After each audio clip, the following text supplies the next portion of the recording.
আপনাদের তো এখন ওয়াজের মৌসুম না, অনেকদিন পর তো মাত্র আবহাওয়া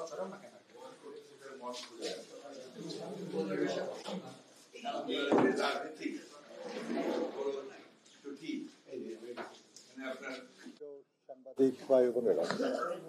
আপনারা জানেন যে আমরা ধারাবাহিকভাবেই আপনার দেশের রাজনৈতিক দল সমূহের সাথে আমরা আলোচনা করছি। আজকে আমরা আলোচনা করেছি জমিয়তে উলামা ইসলাম বাংলাদেশের সঙ্গে, এবং আপনারা জানেন যে এই দলটি 4 দলীয় জোটের অংশ ছিল। এটা বহু বছর আগে থেকে, এবং বহু বছর আমরা একসাথে কাজ করেছি, এবং এই স্বৈরাচার বা ফ্যাসিবাদ বিরোধী আন্দোলনে তারা সংযুক্ত ছিলেন, এবং এই সাম্প্রতিক যে আন্দোলন সেই আন্দোলনেও তারা যুক্ত ছিলেন।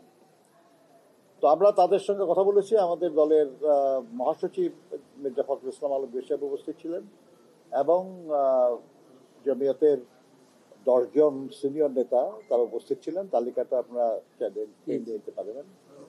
তো আমাদের মধ্যে অত্যন্ত সৌহার্দ্যমূলক পরিবেশে আলোচনা হয়েছে, এবং দেশের বিদ্যমান আর্থসামাজিক রাজনৈতিক পরিস্থিতি নিয়ে আমরা আলোচনা করেছি, এবং অনেক বিষয়েই আমরা একমত হয়েছি যে এগুলো হলো প্রসঙ্গ, এবং এই প্রসঙ্গে আমাদের কোনো মতের তফাৎ নাই। এবং আমরা এটাও মনে করি যে কোনো দেশপ্রেমিক গণতান্ত্রিক রাজনৈতিক শক্তি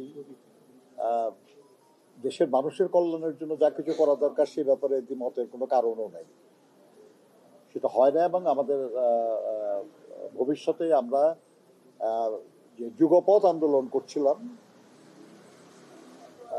সেই আন্দোলন সবসময় সরকার বিরোধী হবে এমন কোনো কথা নাই। যুগপৎ আন্দোলন যে কোনো আকাঙ্ক্ষা পূরণের জন্য আমরা একসাথে করতে পারি।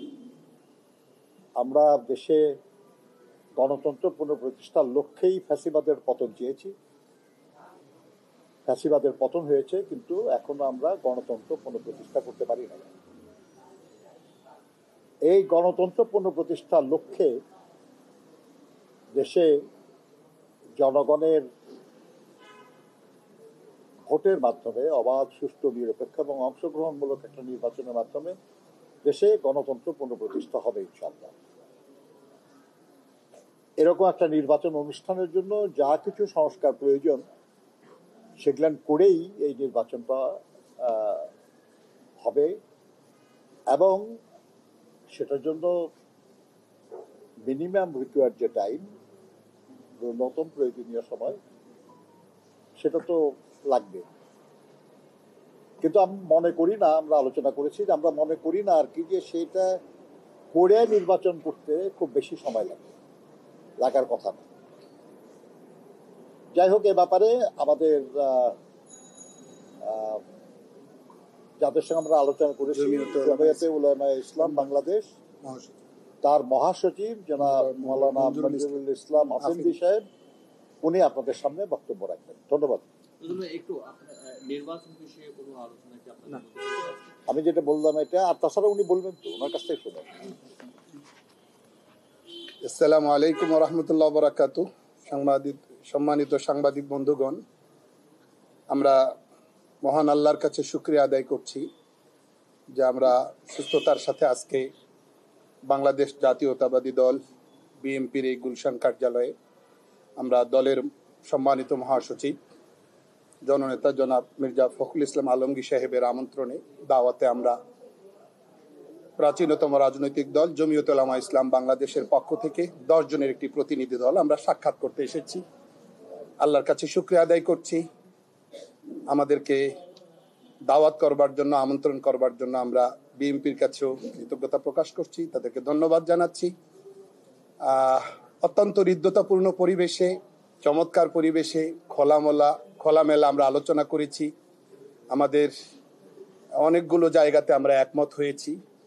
প্রথম যেই জায়গাটা আমরা একমত হয়েছি সেটা হলো যে মহান আল্লাহ তাআলার অপার অনুগ্রহে বহু শহীদের শাহাদাতের মধ্য দিয়ে বাংলাদেশ ফ্যাসিবাদ থেকে মুক্ত হলেও পরাজিত ফ্যাসিস্ট এবং তার দোসরদের অবিরত কূটচাল আর ষড়যন্ত্র থেকে, চক্রান্ত থেকে দেশ এখনো পর্যন্ত মুক্ত হয়নি।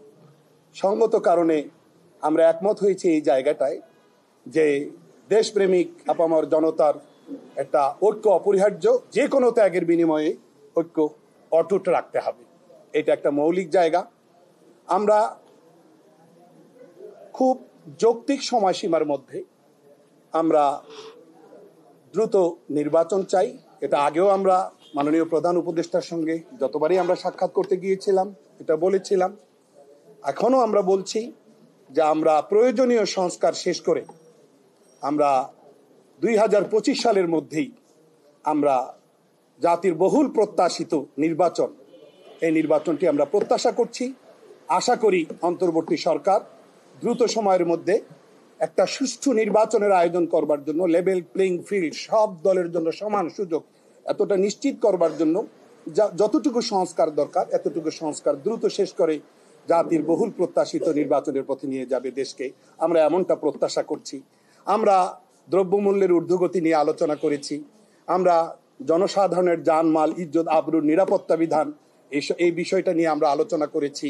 আগামীতে রাষ্ট্র ক্ষমতায় আসলে আমরা কোরআন সুন্নাহ বিরোধী কোনো আইন করব না, এইরকম বিষয়টা আমাদের মধ্যে আসছে। আলহামদুলিল্লাহ, জাতির কাছে আমরা কমিটেড। আমরা ধর্মীয় মূল্যবোধকে আমরা গুরুত্ব দিয়ে পথ চলবো। আল্লাহ তাআলা যেন আমাদেরকে একসাথে পথ চলার তৌফিক দান করে। এই পরাজিত শক্তি যেন কোনোভাবেই এমন কিছু করা ঠিক হবে না, এমন কোনো ফাঁদে পা দেওয়া ঠিক হবে না কোনো অবস্থাতেই, যেই ফাঁদে পা দিলে পরাজিত শক্তি আবার পুনর্বাসিত হওয়ার কোনো ক্ষেত্র তৈরি হয়। এইরকম কোনো ফাঁদে পা দেওয়ার ক্ষেত্রে আমরা সর্বোচ্চ দূরদর্শিতা, সতর্কতা অবলম্বন করে পথ চলবো। আমরা একসঙ্গে যুগপথভাবে আমরা পথ চলবো। আগে যেভাবে ছিলাম সেই 4 দলীয় জোট থেকেই আমাদের মধ্যে হৃদ্যতাপূর্ণ সম্পর্ক ছিল, তখন থেকে আমরা পাশাপাশি ছিলাম, এখনো আছে, আগামীতেও থাকবো ইনশাআল্লাহ। সবাইকে ধন্যবাদ। Thank you. এই ব্যাপারে চালাবো তাহলে